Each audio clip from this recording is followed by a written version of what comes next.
বিদ্যাসাগরের প্রয়াণ দিবসে ফের বাঙালি অস্মিতায় শান মুখ্যমন্ত্রী মমতা বন্দ্যোপাধ্যায়। যারা বাংলা এবং বাঙালিকে আক্রমণ করছে তারাই বিদ্যাসাগরের মূর্তি ভেঙেছিল। ওরা বিদ্যাসাগর কলেজে মূর্তি ভেঙেছিল, আমরা সেই মূর্তি পুনঃস্থাপন করেছি। দেশ জুড়ে বাংলা ভাষা এবং বাঙালির উপর আক্রমণ করছে বিজেপি।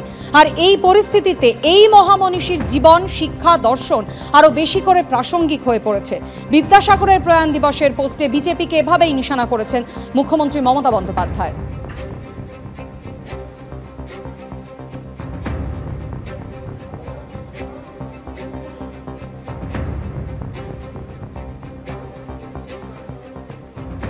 এই মুহূর্তে আমরা টেলিফোনে যোগাযোগ করে নিয়েছি বিজেপি নেতা রাহুল সিনহার সঙ্গে। রাহুল বাবু, বিদ্যাসাগরের প্রয়াণ দিবসে মুখ্যমন্ত্রী মমতা বন্দ্যোপাধ্যায় তিনি পোস্টে লিখছেন, যারা বাংলা এবং বাঙালিকে আক্রমণ করছে তারাই বিদ্যাসাগরের মূর্তি ভেঙেছিল, এবং দেশ জুড়ে যেভাবে বাংলা এবং বাঙালিদের উপর আক্রমণ চালাচ্ছে বিজেপি, সেই পরিস্থিতিতে বিদ্যাসাগরের মতো মহামনীষীর জীবন, শিক্ষা, দর্শন আরো বেশি করে প্রাসঙ্গিক হয়ে পড়ছে।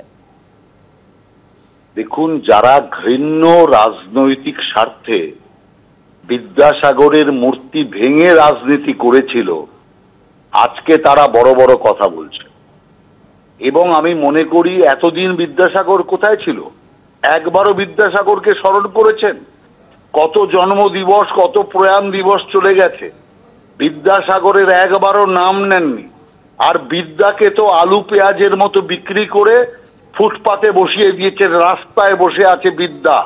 অতএব সেই কারণে আমরা পরিষ্কার বলতে চাই, যারা দরকার মতো বিদ্যাসাগরের শরণাপন্ন হন আর দরকার যখন চলে যায় তখন বিদ্যাসাগরের মূর্তি ভাঙেন, এই জাতীয় যারা রাজনীতি করে তারাই এইভাবে আজকে বাংলা বাংলা করে চিৎকার করে বাঙালির সম্মানকে তো ধুলোয় মিটিয়েছে।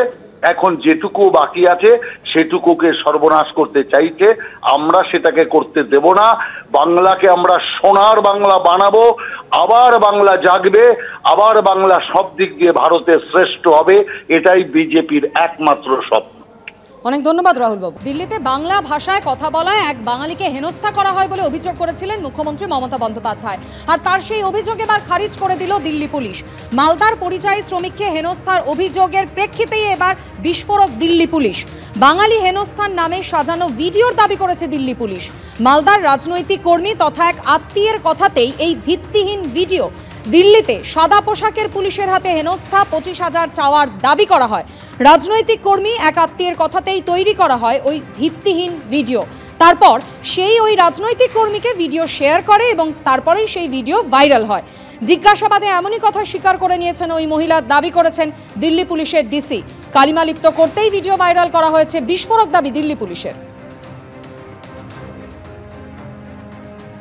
पूरा वीडियो है, ये बेसलेस है, फैब्रिकेटेड है, इसमें कोई भी सच्चाई नहीं है।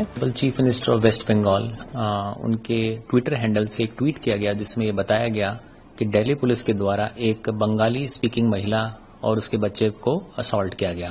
इंटेरोगेशन करी तो इन्होंने बताया कि इनके कोई रिलेटिव हैं जो मालदा डिस्ट्रिक्ट वेस्ट बंगाल में रहते हैं और एक पॉलिटिकल वर्कर है। ये उन्होंने अपने अंकल को वहां पर भेज दिया और वहां पर इन्होंने लोकल मीडिया में इसको सर्कुलेट करके इसको वायरल कर दिया।